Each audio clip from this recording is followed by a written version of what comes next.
What's up, everybody? What's up? Happy Thursday. How's everyone Happy doing? Thursday. I hope everybody's having a wonderful Thursday. I hope you're all having a lovely Thursday. Hello to everyone in the chat. Kai, Sequasi, Kane, Dragos, Meg, everybody hanging out with us on this Thursday. I am Kaisa.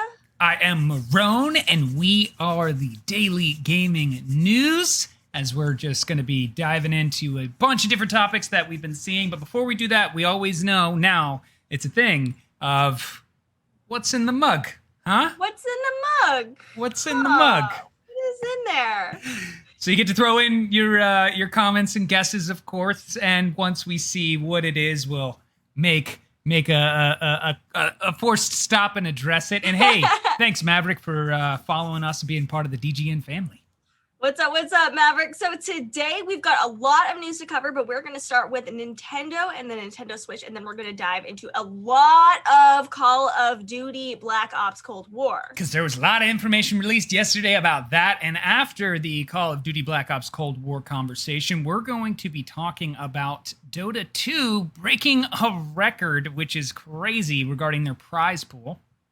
And then we're going to get into On This Day in Gaming, our Throwback Thursday segment. And hopefully we have time because there's a juicy article about how Blockbuster video games mint millions while grunts get exploited. So we'll be getting into that later. So let's start off with the first thing you mentioned, which is one we have been speculating quite some time now as we've had our gaming news hour, is that it looks like there is an upgraded Switch console finally coming, and we're going to be getting that bad boy in 2021. So the specifications of the new machine have yet to be finalized, though the Kyoto-based company Nintendo has looked into including more computing power and 4K high-definition graphics. People briefed on the strategy told Bloomberg News, asking not to be identified because it's still private. So Nintendo faces stiff competition for gamers' attention this fall, especially as the PlayStation 5 and Xbox Series X are set to arrive in time for the holiday season. Fingers crossed. What's up, Valley? Welcome. Yeah, so the release of the upgraded Switch would be coupled with or followed by a slew of games for Nintendo itself and related outside studios, the people said. Those games would address a wide range of players, from casual gamers seeking small doses of escapism to more devoted fans putting in marathon gaming sessions. The focus on next year's pipeline explains Nintendo's relatively quiet software release schedule so far this year. So the gaming giant has seen a record-breaking hit Animal Crossing New Horizons, and the protracted COVID-19 pandemic spark a rally of more than 70% in its share price since the game's release in March. The company has struggled to keep up with demand for its existing Switch and Switch Lite, though it said earlier this month that its production bottleneck has largely been resolved. This has helped by plunging smartphone demand. This has been helped by the plunging smartphone demand, releasing some of the pressures on suppliers. Assembly of Nintendo's next console isn't expected to begin until next year because production partners are busy with making current models. So Taiwan's Economic Daily News first reported the new console plans on Monday, and a Nintendo spokesman declined to comment.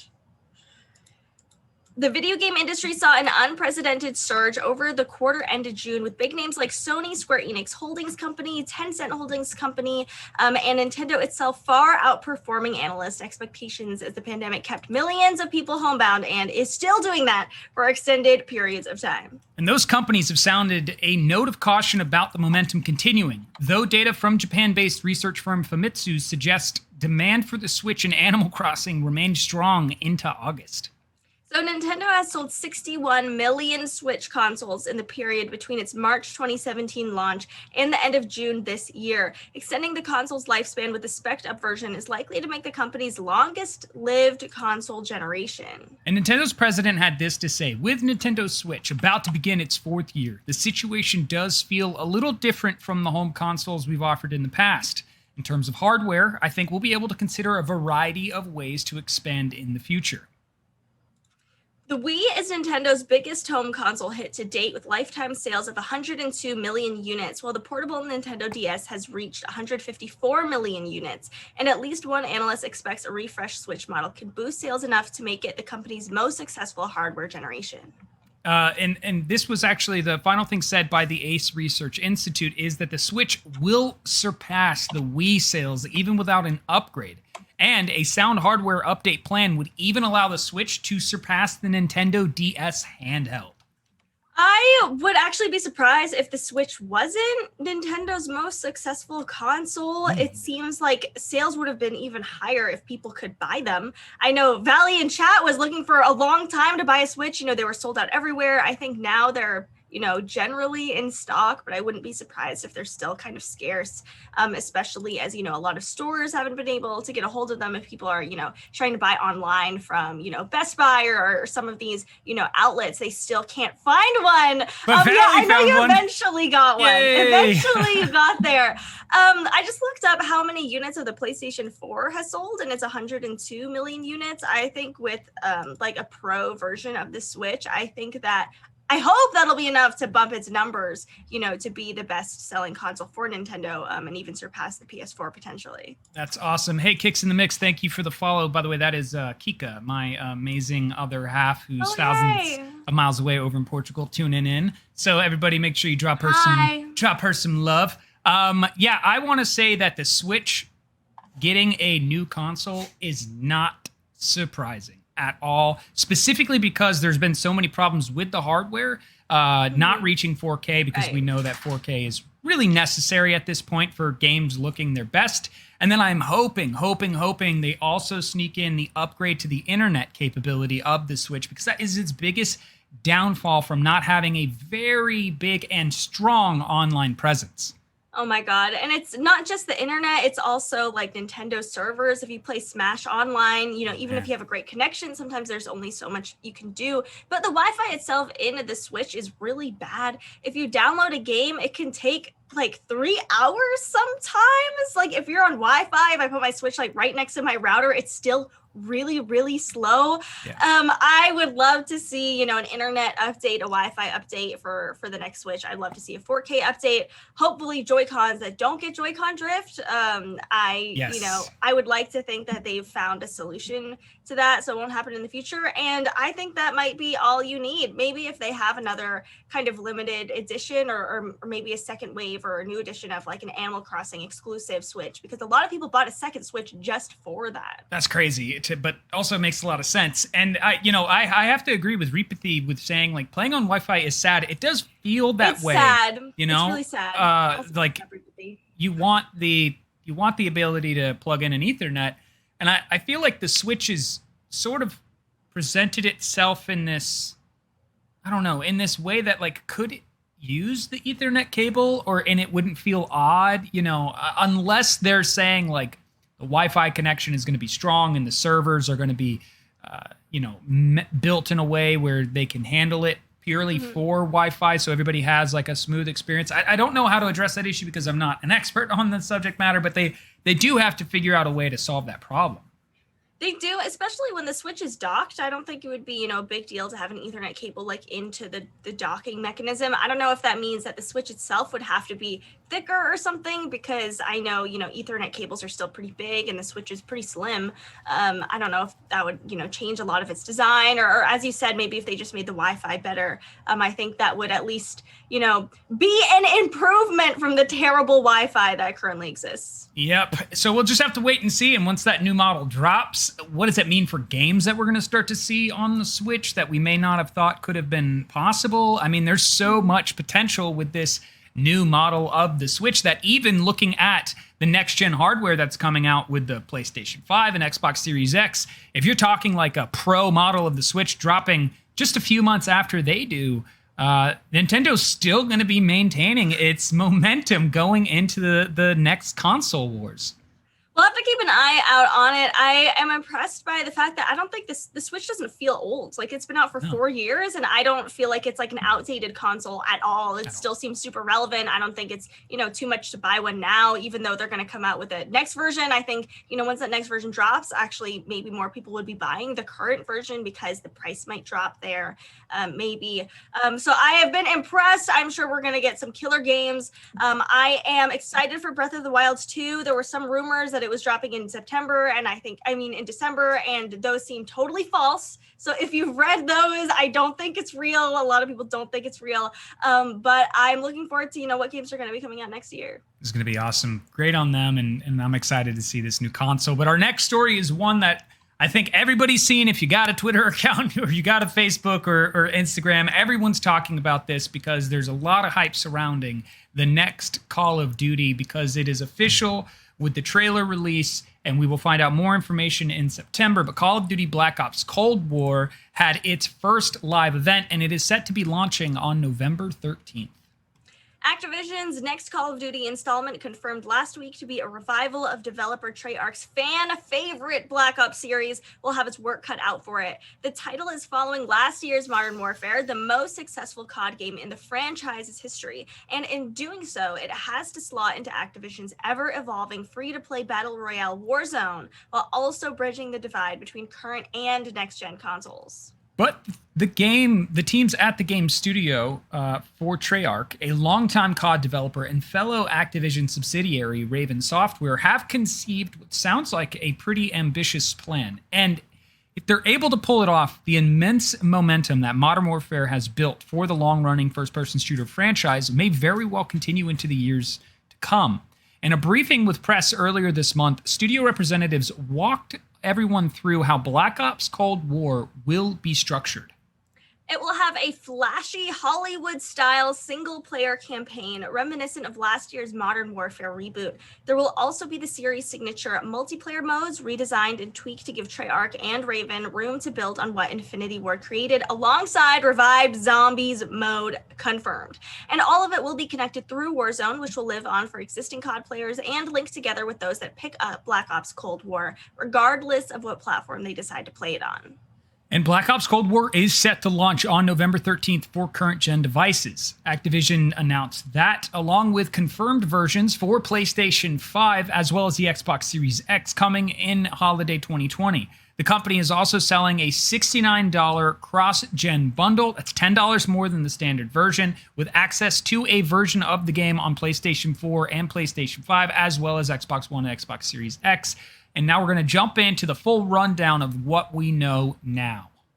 So in regards to the single-player campaign, much like how last year's Modern Warfare reboot revived iconic characters from Infinity Ward's popular COD trilogy, like Captain John Price, Black Ops Cold War will do the same with characters Alex Woods, Frank Mason, and James Hudson, all central players in the original Black Ops that first released in 2010. This time around, however, the game will feature real historical figures, including President Ronald Reagan, in cutscenes and other narrative world building. And the storyline picks up in the middle of the Cold War between the U.S. and the Soviet Union in the 1980s, as the player is tasked with hunting down a newly reactive Soviet spy, only known as Perseus, and it's based on the real-life codename and backstory of a potential Soviet spy thought to have infiltrated the U.S. government. In regards to multiplayer and zombies, not much is yet known about Black Ops Cold War's various multiplayer changes, but Activision did confirm a number of details regarding how progression and cross-platform play will work. For one, the game will feature crossplay not just across platforms as last year's installment first introduced, but across generations too. That means players on Xbox One should be able to play with those on PS5, and players on Xbox Series X should be able to play with those on PS4, as well as other various combinations involved. And there will, of course, be a seasonal battle pass like most shooters and battle royale games that have this feature. But a unique benefit for Cold War will be shared progression with Warzone and the ability to keep Modern Warfare content. So your skins and weapon blueprints will transition to your account over to the new game. And that is a huge plus for players that invest heavily in the new COD installment, only to have to abandon those unlockable items and other cosmetics when a new game rolls around for the following fall. And a full multiplayer reveal is scheduled for September 9th.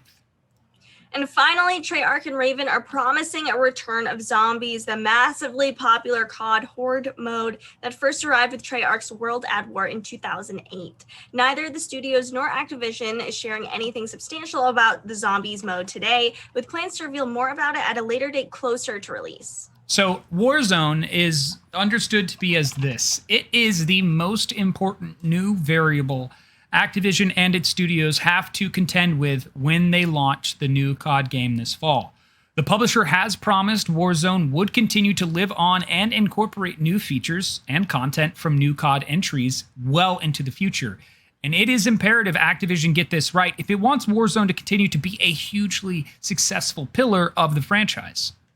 Activision isn't yet sharing how Warzone will remain playable both for free-to-play players, Modern Warfare ones, and those who buy the new Black Ops Cold War, but the company is promising that the Battle Royale, which exists as a standalone title and as a separate mode with the current main COD game, will not drop support for any current platform. And at some point in the future, Warzone may drop certain features that Modern Warfare has that Black Ops Cold War doesn't. And it's going to be fascinating to see how developers manage to thread this needle when it comes to maintaining player bases across multiple games, platforms, and console generations.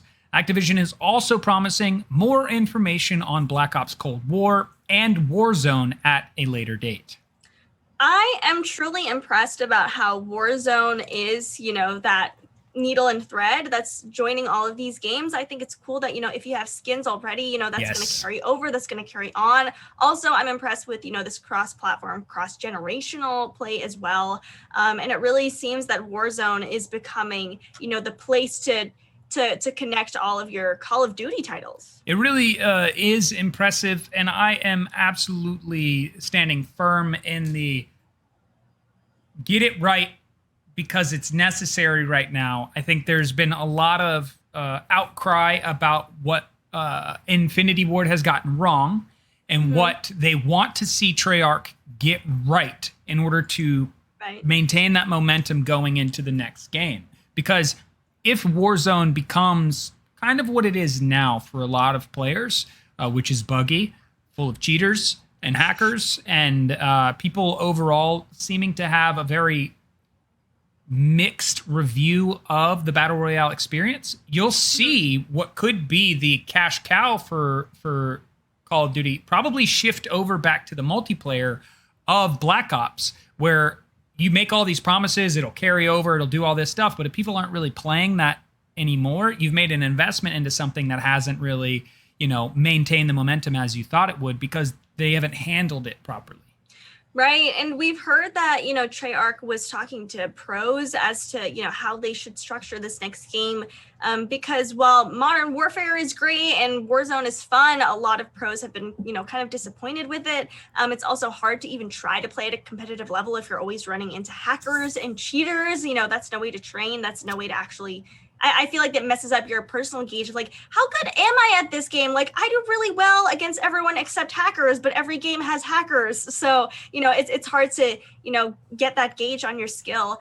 I hope that Treyarch, takes notes from what Infinity Ward has misstepped on and, have a slam dunk of a game because from what people have seen, it looks really cool, really flashy, really exciting. It looks really fun. And I would hate for players' hearts to get broken because of bugs or, something that takes away from the whole experience. Absolutely. And that actually brings us into the next topic of conversation surrounding Call of Duty Black Ops is the campaign is actually gonna be a little bit intriguing because it dances around essentially a political hornet's nest.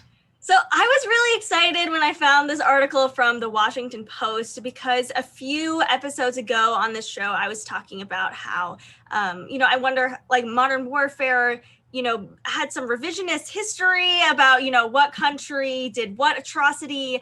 And it always makes the Americans look good. And so I was like, I need to get an actual, I would love a better look on, the whole thing that's happening with the game, especially historically speaking, politically speaking. Yeah. So we're going to delve into it because it is an election year. And once again, we're hearing a lot about Ronald Reagan these days. And here he is introduced in Call of Duty Black Ops with the same grandeur and aplomb as actor Giancarlo Esposito's reveal in Far Cry 6. When you see President Ronald Reagan, he's seen as, this huge, domineering, powerful figure. Yeah, exactly. And by the way, Adros, what's up? How are you? So, what's up?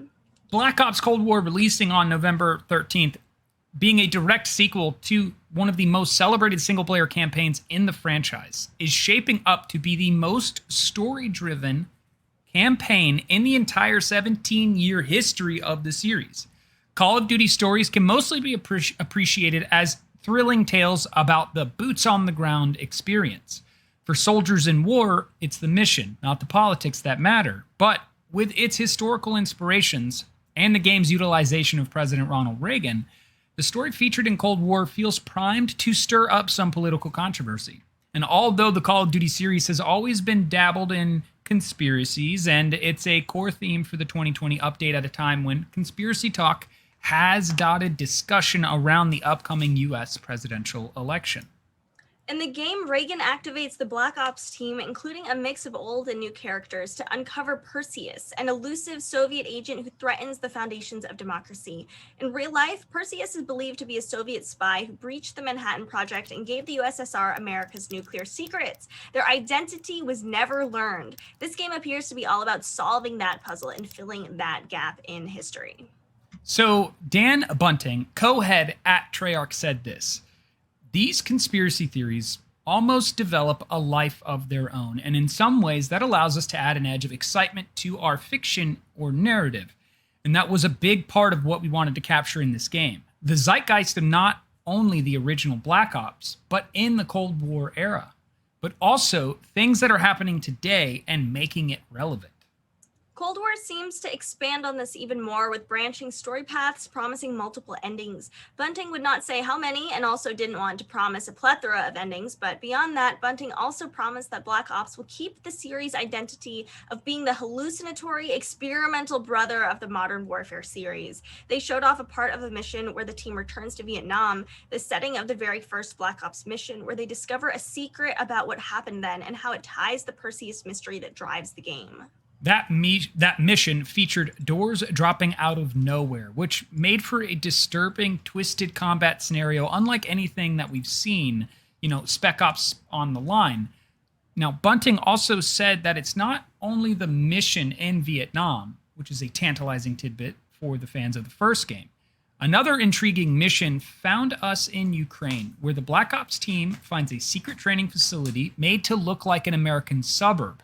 The ensuing bloodbath is backed by the 1980s pop and neon lights, and it looks to be an early highlight for the campaign. So as a little bit of a tangent from, the historical political implications, this series also moves us back to a silent protagonist role, one that can be customized to a degree. Players can pick between 3 genders: male, female, or classified. The classified classification is meant for anyone who might be non-binary or doesn't want to identify a gender. The classified designation is also applicable to other fields in the bioform as well. The thinking from the developers is that rather than forcing players into a decision they don't want to make, people will appreciate the feeling of being shrouded in mystery and letting their imagination define their character. The developers also re-recorded dialogue to use they and them pronouns for the classified gender. Other character options include incidental background details that don't affect gameplay at all, like place of birth and your military background. It was actually said by Von Drake. This is the... Who is Von? Oh, I'm sorry. I lost who this person is speaking. Oh, sorry. Let's find this. It is the same individual that was talking before. So he basically went on to say this: if we don't find something that if we don't find something that somebody wants, let's let them leave it classified to make it mysterious as a shadowy, special operative Black Ops character that they want to be. So when it came to gender, that same thing was thrown out. Why can't we leave that classified? There's no reason we can't do that. We're already going to change the he and she so that it's easy enough to use those different pronouns as well. So to pivot back to the historical implications, it's unclear how much politics will actually play a role in the story, but the early reveal and marketing campaign indicates such discussion may swirl around the game regardless of the developers' wishes. Reagan seems to be a prominent factor, and it's hard to ignore the fact that his policies are still hotly debated, particularly by those on the left, and still used to score political points today. Just look at conservative PAC, the Lincoln Project, which formed last year as an anti-Trump segment of the Republican Party, and how it continues to weave in Reagan's words with the current climate and upcoming election. The former Republican National Convention chairman, Michael Steele, just joined the Lincoln Project earlier this week and stated on Tuesday that I stand where Reagan stood. Where do you stand? Many of the replies on Twitter indicated that they are tired of creating this mythology that this most consequential Republican president in modern times, and question his legacy. Meanwhile, President Trump's son, Eric, also invoked Reagan's name in his speech last night at the RNC. So it's completely unknown outside the development studios of Treyarch and Raven Software where Cold War stands on Reagan or anything political. In a question and answer session with journalists, the Post asked them, given the real world's political climate and prominently featuring Reagan, what considerations did you have in portraying the longtime GOP standard bearer? And the question was submitted via an Activision moderated chat, and when relayed to the developers, it was paraphrased by a spokesman into it by saying this: what considerations did you have in portraying not only Reagan, but other real-world people that you engaged in? And then we got a very general answer about watching, quote-unquote, tons of Reagan speeches and talking to people who were close to him, including former cabinet members, to get his character right. Given how the series has treated historical figures, Reagan's role in the story will likely be benign. The Black Ops series caused some controversy for the first game's portrayal of Fidel Castro, and Cuban state media called the game American propaganda. In the end, players assassinate a double of Castro who died in 2016. It also invoked the assassination of President John F. Kennedy. What's up, EG and Dark Sanity? What's that? But look at this. Benign or not, Reagan's inclusion in the game, as well as the 1980s conspiracies about American-Soviet relations, we're definitely going to get some commentary out of this. YouTube personalities and essayists took a shine to last week's teaser trailer, which centered on Yuri Bezmenov, a Soviet defector who fled to the West and became a prominent lecturer against Soviet communism and KGB tactics. Those essays seem to overreach in tying the current political climate and the anti-police protests to Bezmenov's warning about allowing all the schmucks to put a big brother government in Washington, D.C. who will promise loads of things, never mind if the promises are fulfilled or not. It's unclear whether Bezmenov is a character in the story. So without more context on the story, it is really hard to debate the accuracy of these readings, but it is easy to see that it's gathering clouds of controversy. The politics of Call of Duty mostly portray U.S. military interference in foreign policy with little details other than a James Bondian action and villainy feeling. But even with all watered-down political posturing, war-based video games don't exist in a vacuum and have appeared in Russian state media to color the conflicts and unrest in Syria. What is up, Kai? Thank you so much for the $10 dono. Hey, thank you so much. Kai. So Infinity Ward, makers of 2019's Call of Duty Modern Warfare, drew scrutiny for basing a setting in that game's campaign around an incident in which a military convoy was bombed by American forces. In the script for Modern Warfare, however, the Russians were responsible for the attack and not the Americans, angering gamers in that country in Russia, including a prominent streamer that was paid to promote the game. Black Ops Cold War is already being touched by the current geopolitical climate. Publisher Activision reshot the teaser trailer by removing the footage it used of Tiananmen Square after public outcry on Chinese social media channels. Chinese conglomerate Tencent also holds a 5% stake in Activision Blizzard, who got into hot water last year after banning professional Hearthstone players for expressing support for the Hong Kong protests. The move prompted critics to throw Cold War's slogan, "Know Your History," back at the game's maker. The story may also paint America in a different light altogether, as the plot is largely driven by a new, shadowy, and charismatic character named Russell Adler, a CIA operative that the developers call America's monster. His early 1980s Robert Redford swagger belies his true intentions and why he's so adamant in pushing Reagan towards a secretive intervention to find Perseus, who members of the cabinet believe to be a mere myth. And based on what the Washington Post saw of the game, they think that this is going to be the most explosive campaign yet for Call of Duty, which is actually saying a lot considering how much the series has ratcheted up the noise and fidelity. Only time will tell what it actually has to say, if anything, about the zeitgeist of yesterday and today. I didn't realize the slogan was "Know Your History." I think that is wild because I think that the success of the Call of Duty games and the success of this game will be if it spends a lot of time in that, like, it was described in the article as being like hallucinatory, like being kind of an offshoot, you know, if there's going to be zombies in it and if it's more fun and fantastical and, you know, not trying to be so historically accurate. I think that's where it also finds its safety. I was shocked to hear that they had footage of Tiananmen Square that they removed. It brings up the question of like, where is the line of when something's old enough to be taken as fun? Is the question that comes to mind for me. Yeah, I'm also in that place of like, why remove it? Because it's that really happened. And I mean, that is footage that is undeniable, whether or not it paints a country in a bad light. It doesn't matter. That really happened and is a part of the, and if your slogan is know your history, well, don't remove things from it. Also that's very selective and isn't something we should be doing when we're talking about things like this, especially where it seems as their story is very much driving in the direction of trying to be historically accurate. I was also, you know, upset about what happened with Call of Duty Modern Warfare, where, you know, that bombing of a camp or a setup, you know, that was done by the Americans was then painted to be done by, you know, Russian forces. I thought that was just a very blatant way of being like, yay, America! Like, we're the saviors of the world. And it's like, no, you actually did this bad thing here. I hope they, you know, make this CIA character to not be, you know, super James Bondy or people realize that, you know, there aren't only good people working for the United States as well.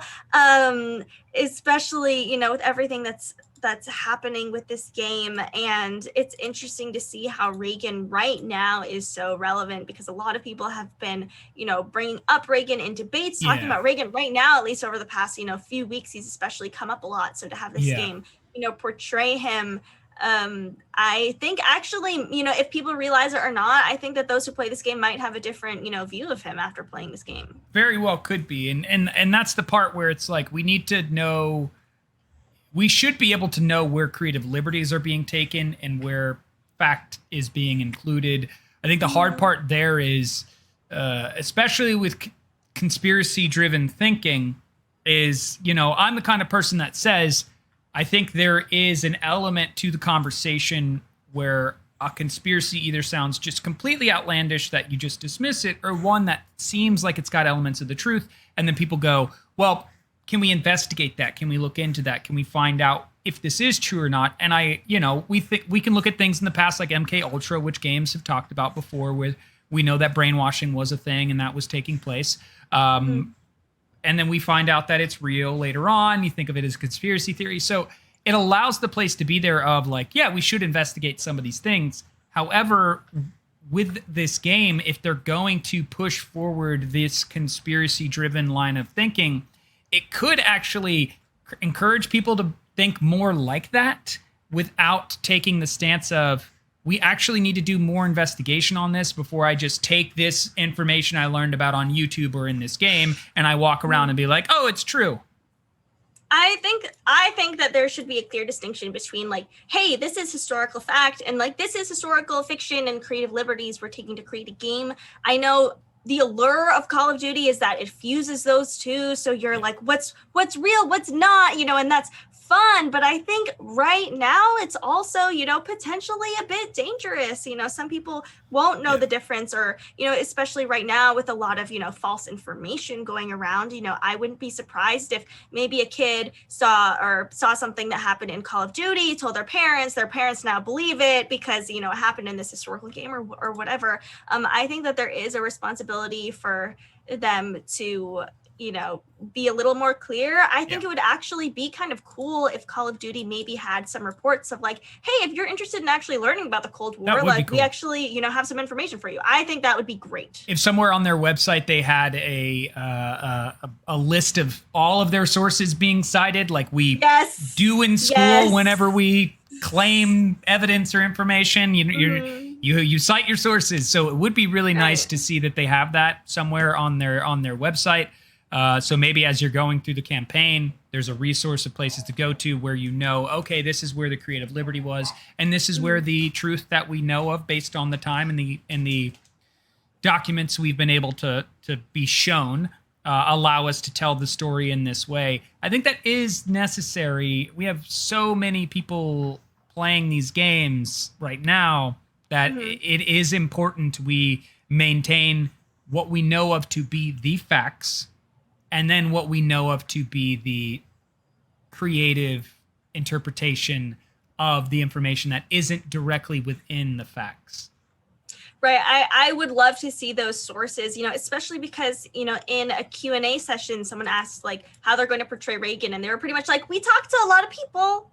And it's like, well, what people? Like, what were you trying to get right about his character? Like the way he talked, the way he moved, also his policies, what he believed in, from what lens are you looking at this? Are you trying to, include him in the game without touching all the politics, which seems like a huge feat to, feature a president in your game and, not include anything political within that. Yeah. As a side note, I thought it was really clever how they approached, adding non-binary or a third gender option to the game by just having it classified. I thought that's super cool. And it's a really easy way to do it too. It's a real easy way to do it. I don't see any backlash. You can't have backlash. It's just cool. It's classified. No one can be like, there's no third gender. It's like, it's just classified. It's classified. You don't know. Yeah. It's a great way of doing it. I want to believe that with a choice like that, the other choices that can follow will be along the same line of that kind of line. Somebody who thinks like that, makes decisions in that way, seems like someone who's a very logical thinker and someone who's a rational thinker. So I would hope that is either from the top coming down, like the game director doing that, so that same line of thinking is applied to, hey, when we address some of these other issues that we're concerned about. But we really are going to have to wait and see until we get more revelation and obviously get our hands on the game to see where that story does end up going and whether or not we walk away with our heads held high or our heads duped down low, because it delivers in a way that we're kind of worried about. I hope that, what is it, November 13th when this comes out, we're going to hear good news. It seems like a lot of people in the gaming world or in the internet space are, very polarized politically and are easily impressionable. I wonder, how that's going to tie into this game, if at all. And yeah, I hope we hear good things. I trust that Treyarch, is going to do a great job with this game. I hope that it is historically accurate in the ways that it should be, and the creative liberties are, as clear as possible without, detracting from the story. And that does bring us to our next story, because one of the things that we are very impressed with is when a company is doing something with its game that we haven't seen before, like breaking its own record, as Dota 2's international record breaking prize pool has hit $34,396,000 and counting. So Dota 2's The International is one of the biggest esports tournaments in the world and has broken its own record as the most lucrative esports event. So again, this prize pool for this year is already totaling more than $34,396,000. The previous record was a prize pool of $34.3 million from last year's event. Dota 2's developer Valve was forced to indefinitely delay this year's iteration, the International 10, due to the COVID-19 pandemic. The delay was announced in April. Valve hasn't yet announced a new date, and it's not clear if the tournament will be taking place during 2020 at all. Valve said that it can't yet commit to a new date for the International 10 or the return of the Dota Pro Circuit, a series of events that determine who qualifies for the International, in a tweet on Monday. The prize pool for the International tournament is funded by purchases of the Dota 2 Battle Pass, which costs $9 or $29.35 to unlock an additional 50 levels. You can also jump up to $44.99 to get 100 levels. Now, these passes reward players with in-game rewards and cosmetics as they progress through their levels. A quarter of the proceeds from Battle Pass purchases are put towards the prize pool for the massive tournament, so as long as players continue to buy, that pool is going to continue to grow. Valve had previously announced that the current Battle Pass will be available until September 19th, which is plenty of time for the prize pool to keep growing. I don't know why more news outlets talk about Dota 2. The International is a massive event and has, a huge prize pool. And for some reason, it just flies right under the radar. It really does, because when you break down what was just given on, it's only a quarter of the proceeds. That lets you know how much money they're raking in on Dota 2. Yeah. And the fact that this number is still growing, can you imagine right now for those Dota 2 players that are just like, I'm fine waiting until you tell me when that date is set. You're talking a huge amount of money to win. I can see these players just being like, I'm going to keep playing nonstop until I am the best that I could possibly be. Oh, totally. And, I've heard just, through the grapevine that Dota 2 players are just so diehard for the game. Apparently, right after the International, if they win the whole tournament, they go home and a lot of them play Dota still back in their hotel rooms. Like, they just love playing Dota. That's also just like a rumor I've heard. I don't know if it's true, but I think it's hilarious if it is. I also want to see more community fund-raised goals. It really speaks that this is, a record-breaking total. This is one of the biggest esports tournaments in the world. This is so much money. When there was all this, flash and glamour around Bugha winning the Fortnite World Cup, I think he won $3 million. And I believe that in the International, it comes out to more than that, per player, for winning this. So I think it should garner as much news as well. I also think this is a great way to be able to directly support esports. Like, if I wanted to give my favorite pro players money, I can't really do that versus, with Dota 2, if you, want to make the prize pool bigger, you can buy Battle Pass. Yeah, exactly. And that is a strong choice on Valve's end by handling it this way, because that is what is encouraging people to buy and spend more. Is there is this element of knowing, like, hey, my money's going towards this prize pool, and this is a game I love and support and want to see more of. So yeah, I'm all for community-driven events like this, and maybe we'll actually start to see, we've hit a number that's so large here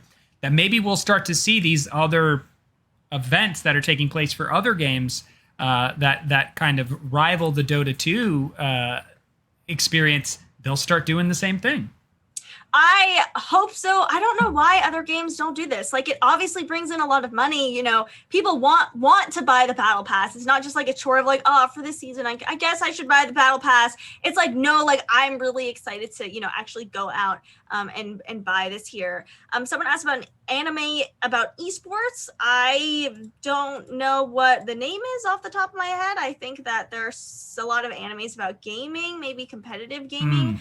If anyone's looking for a great narrative about esports, I think there's a documentary still on Netflix about League of Legends. I hope there's more coverage on Dota, because the International is one of the few esports that'll actually, sit down and like watch and hang out with my friends and watch. Cool. And I've never played Dota 2 beyond the tutorial. Even if you don't understand anything about Dota 2, it's still really hype to watch. It is a lot of fun, and I love seeing the clips. And that documentary that I was pulling footage from is one that's happened like for the past 4 or 5 years. So we'll see that as well. Again, this is a really big day for Dota 2, and to see when it like teeters out, I'd like to know is when that number stops, or when Valve's like, okay, this is where we're gonna put the number at. Yeah. So hey, mainstream media, start talking about this more. It needs it. It does. There is big money. So I hope this will get more coverage, or maybe more people consider playing Dota or just checking out the International. I wonder how big this prize pool is going to get. It seems like it's not going to stop anytime soon. It does not. But today, as we know of as Thursday, we have our Throwback Thursday segment, as we were scouring through the different titles that released on this day in gaming. It is no surprise that it happens to land on such a day, is that on this day in gaming back in 1992, Super Mario Kart released for the SNES. This game is truly timeless. If anyone's played, the new Mario Kart that's out, it is so fun. It is difficult. The music's great. The character selection is great. Just the aesthetics, everything about it. I think that Mario Kart never gets old, and it just gets better and better and better, with each iteration. It really does. It's such a game that, like, when you look at it and you think back on it, it only brings me the fondest of memories. Like, I don't ever remember having a negative time with this game. Mm-hmm. I think when it first came out, the multiplayer aspect and just there was instant lightning in a bottle with Super Mario Kart, right? Like, look at it now and look at how many iterations we've had of this game and how much fun this game is now. And it's still fun when you play the old version and you sit down, you have an emulator or you have the access to the classics through the Switch. It's still a good time. It's a good time. I mean, the mechanics still look like super similar to what you're playing on the screen. The game looks the same, pretty much. It's always fun. I personally don't like when people are too try hard at the game. There's a point where like you try hard at the game and you try to win and you're gonna smack talk. But when people are like, oh well, you didn't drift long enough on that one turn, like that's your own fault. I'm like, bro, chillax. Like, I'm not going pro here. Like, this isn't an esport. Like, this is supposed to be a fun arcade game. Thanks. Yeah, I think this was also one of the inspirations, I would say, for a lot of party games was the success of this game and sitting down as a group and playing and not really being like, oh, I have to beat you, but like, oh, this is just a really fun time. I would say that there is an element of Mario Party that probably pulled from the how do we get a group of people together and play and have a great time like we get out of Super Mario Kart? I think Mario Party is, everyone says it's fun, but I still think it's underrated. Like, I don't think Mario Party can get enough praise. I agree that just like mini games like this, it's fun to win and, it brings out a lot of people's fighting spirit. But even if you don't win or don't come close, it's still a good time regardless. Happy however many years old's birthday to Super Mario Kart that came out on this day in gaming in 1992. It really is. And one thing to mention is not too long from now, Universal is going to have its Mario-themed location, and they're going to have a Super Mario Kart ride. Whatever that looks like, whatever that means, I would have never thought as a kid when I was playing this game on my SNES that it was going to be one day that I could go sit down at Universal Studios and do a live action Super Mario Kart ride where you're competing against other people. I cannot wait to see what that experience is going to be like. Me either. I'm sure that ride is going to be out of this world. That ride is just going to be top tier. It really has got to be the ride that I think everyone, what is it, like when the Star Wars rides came out? They were just backed up for hours. I think the Super Mario Kart ride in the Mario's theme park is definitely going to be that ride of like, be ready to wait in line for 5 hours. Oh, I'm sure you'll have to bring your Switch in line and you'll be playing Mario Kart, on your way to actually getting on the ride because I'm sure the line will be that long. Sounds like a good time. But yes, that was on this day in gaming, the birth of Super Mario Kart released. So our next story we're going to be getting to is a report by Bloomberg, was announced that Blockbuster Video Games mint millions while grunts get exploited. And, this information is from Jason Schreier, who is seen as, a very reputable source in the gaming space. Yeah, so as Christmas 2018 approached, workers at Activision Blizzard were busy doing what they always do, writing code, modeling characters, and designing landscapes for the next Call of Duty games. At the company's campus in Santa Monica, California, everyone got hand-delivered invitations to an annual holiday bash where staff could drink, unwind, and celebrate the year. Some recipients, though, were soon told they'd received the invitations by mistake and wouldn't be welcome at the party, according to 3 people that were familiar with this incident. The reason? They were temporary contractors officially employed by a staffing agency, Volt Workforce Solutions. That treatment isn't unusual in the gaming industry. While executives rake in millions of dollars and some full-time employees can expect Porsche-sized bonuses when a hot new title drops, many people working alongside them get nothing but a salary that barely keeps them above the poverty line. So their employees' badges typically come in a different color. They rarely get paid vacations. Their names sometimes aren't included in the credits. And when full-time coworkers get pricey swag such as statuettes of game characters, they're often left out. At one studio, a contractor says they were given cheaper, less comfortable chairs. So Emma Kanema, a Communications Workers of America organizer seeking to unionize video game makers, said temps will be told that there will be opportunities to prove themselves and possibly transition to full-time. In reality, the vast majority of people in temp roles in the game industry get trapped there forever with terrible conditions, no benefits, low pay, and no ladder for career progression. The video game industry employs more than 220,000 people worldwide, and this is according to Entertainment Software Association. These are backed up by thousands of freelancers who write scripts or draw concept art for studios when needed. Somewhere in the middle are contractors employed by agencies such as Volt, Keywords, and Yo, who work full-time hours but are frequently treated as lesser employees, something I know pretty well. So the industry's prestige. What kid doesn't want to grow up wanting to make video games for a living? Makes it particularly ripe for labor exploitation. Interviews with more than a dozen contractors, none of whom wanted to be identified for fear of retribution by employers, suggest they're often essential members of game development teams. These skilled artists, designers, and producers maintained the same long hours as staffers. Sometimes their employment has a specific end date, but their contracts are frequently extended, allowing them to keep their jobs but offering no path to full-time employment. Renee Gittins, executive director of a non-for-profit International Game Developers Association, said this: "There are many roles applicable only during a certain point of a project, so contractors are well suited for these positions. But contracting should not be used as a method to avoid employment expenses." Legally, these permatemps occupy a murky space. In 2000, Microsoft Corporation settled a class action lawsuit brought by contractors for failing to provide them with benefits, but the case didn't result in a clear precedent.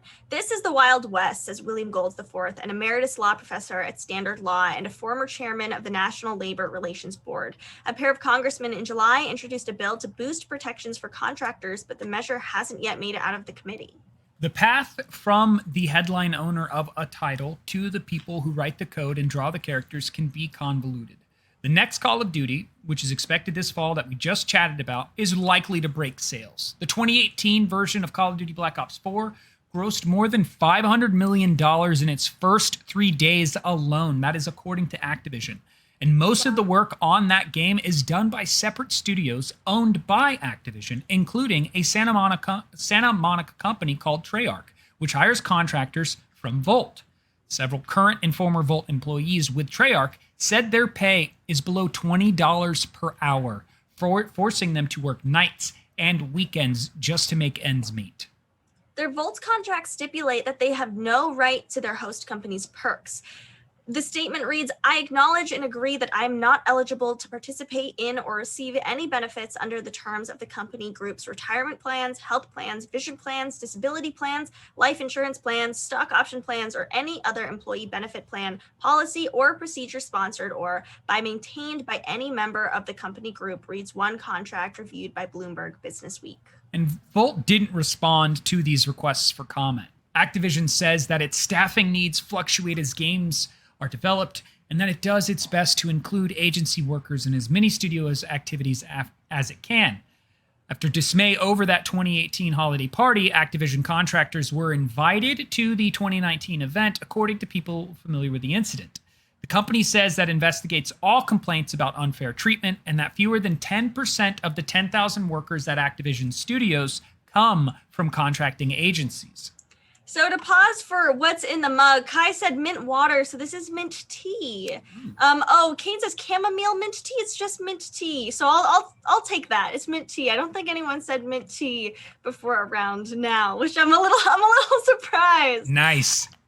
So efforts to shrink the role of temps have had mixed results. In 2014, as Microsoft sought to reduce its reliance on contractors, it instituted an 18-month limit for contract workers to better protect our Microsoft IP and confidential information, the company said in a memo at the time. Because it can take years to develop a game, the latest installment of Microsoft's Halo franchise has been in the works for more than 4 years. Progress has been disrupted by the departure of contractors at the end of their 18 months, according catering to people familiar with development. Microsoft says that it encourages external staffers to raise any concerns about their treatment and that it will take action as needed. The industry structure makes it difficult to break out of the contractor status. To get a job with a top company requires a portfolio of contributions to finished games. But in Japan, some workers say their agencies keep their names out of the credits, so other companies can't poach them.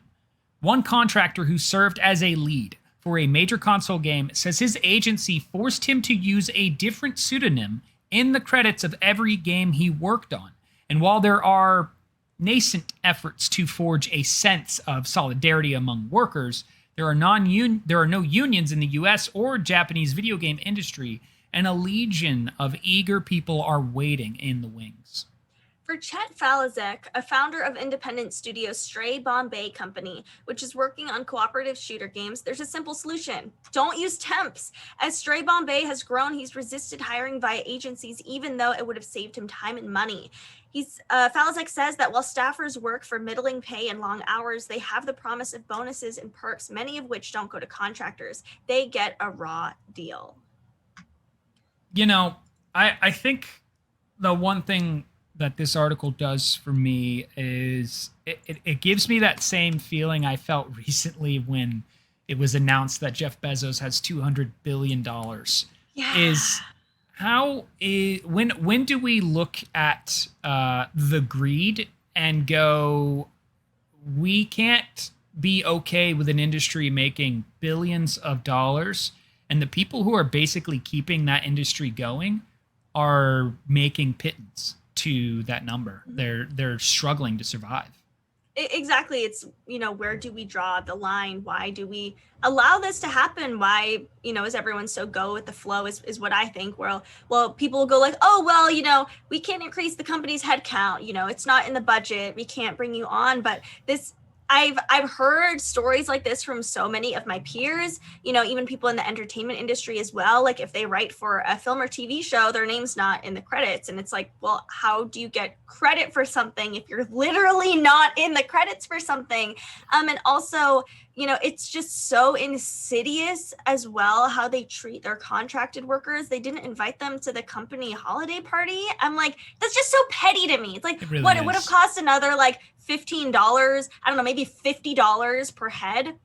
If you let like someone else just have like, I don't know, some beer and like cookies or whatever. I don't know what happens at holiday parties, but like, why not just invite them? That's just so petty. Yeah, seriously, the $1 billion entity in the first quarter of this year, Activision Blizzard, that is, from Call of Duty alone, not including his other titles. If there is anyone making less than a living wage working for that company, we should all be disgusted by that. And yes, I agree with yes, corporations are greedy, but that's got to stop, right? I feel like we're in a time period right now, and this is kind of like that, diverge from daily gaming news and just kind of just address this as the matter that it is, which is a human rights issue. It's getting to being that you need money in order to survive. You can't get land and grow your own produce and survive like we once used to. In order to even function and survive in this world, you need money. And if a company is making billions of dollars in one quarter of the year, and there is someone struggling to pay their rent, feed themselves, feed their family, take care of all the bills that they have to take care of, and an entire year they have to suffer that shouldn't exist. And I think we're in a time period now where we can start to make those changes and continue to talk about this more, because hopefully it will actually change. I hope so too. I think that, that idea of corporations are greedy, I think a lot of people have really internalized and they just kind of feel, well, that's the way it is. Like corporations are greedy. And I'm over here being like, no, like there's something we can do about this. But I think a lot of people just have accepted that fact. Yeah, corporations are greedy. Or I've seen a lot of this kind of stuff on Twitter where people will talk about, these wage issues, these employment issues, people being told outright that they're not going to be paid a competitive, wage for their job because it's video games and because this job is in high demand, which I don't think is an excuse at all. They're like, oh, well, this is a passion industry. therefore you don't deserve to make a lot of money, is what people are told. I really hope that there's more, outrage against this kind of stuff. I'm at least glad that in the gaming world, at least the top level streamers seem to be making a lot of bank. Some of them might even be overvalued to some extent, with some of the money that they might be making. But I hope that, also somehow translates to other areas of the gaming industry where these people are very skilled. They are very talented. They're bringing in a ton of money. I don't think there's any excuse for them to be, skimping on things that they need to survive. I think that, doing this kind of skilled job in video games and making $20 an hour, after taxes, if you work in Santa Monica, I don't know how you can afford to live in Santa Monica even. Yeah, and that's just that moment. As I was listening to you talk, I'm just sitting here thinking about like how people are able to get away because they're hiring people as contractors, and they're able to get away with these things. And as they're talking about, there's this demonization of unions that I'm very I don't understand. No. Hey, there is this group to protect you that is important and it is necessary. And if you're not being protected, we get to come together and protect each other, right? Like that's really what that whole thing is supposed to be about. So when you're like, no, that shouldn't exist, I'm like, why are you saying that? I have an issue with that, because some people will be like, oh, it'll get in the way and it won't allow things to, progress. Yeah, that's because people are being mistreated and they need to be treated fairly. And if somebody is earning billions and they're a part of that process, they should be making a living wage. So yeah, you're not going to work for any of these. None of these people are going to work for you until you change that problem. Like that just should naturally exist. Right. I wonder if, this article that I believe came out today is going to, help spur this discussion more in the gaming industry. I know also the people that are most upset about this often have the least power in these situations. They're usually the ones not being paid a lot. They're usually the ones, with these huge employers, holding their reputations over their heads, being like, well, if you don't work for these developers working for these companies, they have to work under a pseudonym. Like no other company would want to take them because they can't prove that they've done the work. It's really, the system is built against, a lot of these workers, and it's really hard to speak up. But I hope that, there are more companies. I hope, other publications jump on this story and expand on it, because I think it's important. I do too. I cannot wait to hopefully wake up one day and see the progress that is this change that we want to see in this world, and specifically with this subject matter. It does bring us to the end of the Daily Gaming News Hour, which, it is one of those last articles that you're like, oh, it's kind of like a different note to end the hour on. But it is a note for me that I kind of like to walk away from, because I'll think about it more. I'll vote on, certain local and state representatives who may believe in these things or need to start believing in these things. It'll allow me to be more active when I am thinking about these things. So I'm okay leaving it on that. Absolutely. Thank you so much, everyone, for joining us today. What was in your mug? Was it guest? I don't think, did anybody? Not? No, it wasn't. I think it was, so. I think in the beginning, Kane Guardian goes, well, it can't be lemonade. And yes, it's not lemonade, because what are the ingredients of lemonade? Well, it's water, it's lemon, and it's sugar. But I left out the sugar. So all I had was lemon-flavored water. So I don't know if anyone guessed lemon, because I saw just tons of fruits getting named. That's a lot of fruits. But I'm pretty sure I didn't see lemon water. And I was like, this'll get him. This'll get him. So Quasi's like, bamboozled. Bamboozled. And again, I just had mint tea. I didn't think it was that wild, but I guess it's not as common as I thought. Yeah, nice one. I did it. I did coffee. Nice. I did coffee yesterday, and it got guessed right away. So I'm really happy to have the whole stream not get it, and it be just right there in front of everyone. For real. But that does bring us to the end of our daily gaming news for today. Thank you so much for joining us. We're going to be posting, snippets on our YouTube. Yeah. Instead of the whole segment, I think we're going to, go in the direction of just like highlighting, a juicy topic of the day and going forward. Again, if anyone's interested in helping us out, we're looking for someone to help us with our YouTube thumbnails. So please reach out if you might be interested in, helping design those to help us, create this show. And I know the badges and emotes conversation happened at the top. Those are currently underway. We should hopefully see those very soon. An amazing artist is currently working on them for us. We're really excited to get those out to you. So definitely keep an eye open for that. We will be announcing that when that is ready.